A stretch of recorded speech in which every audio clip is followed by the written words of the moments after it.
No niin, täällä löydettiin Janne Heimonen. Tänään lepovuoro. Mitkäs fiilikset?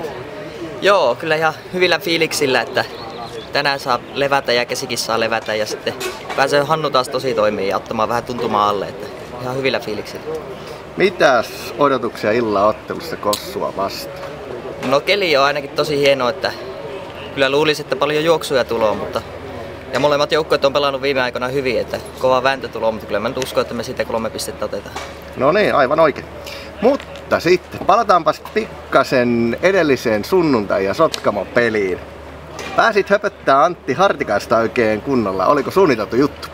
Joo, kyllä se oli ihan suunniteltu juttu, että siinä tauolla pelijohtaja kaksikon kanssa puhuttiin, että sitten kun Hartikainen tulee kakkoselle, niin siinä olisi paikka tuolle, että hyvä kun onnistuu.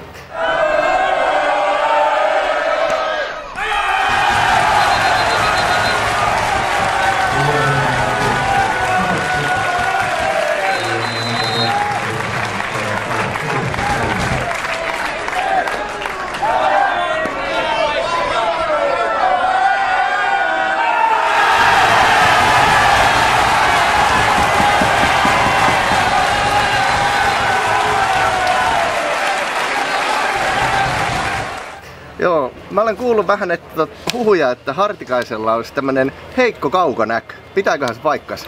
No kyllä se näköjään pitää, että en ymmärrä, että miten tuollaisella heitolla voi yleensä palaa, että täytyy sinne jotakin olla häikkänä.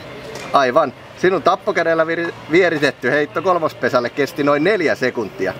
Pystyykö tuossa ajassa normaalisti reagoimaan tommoseen heittoon? No kyllä pitäisi ainakin, että kyllähän tuossa pitäisi kerätä kusellakin käymään välillä, että en ymmärrä, että mikä aivopieru sillä kakkosella on tullut. Että keneltä sait vinkin Hartikaisen mahdollisesta piilolinssien väärinpäin olosta?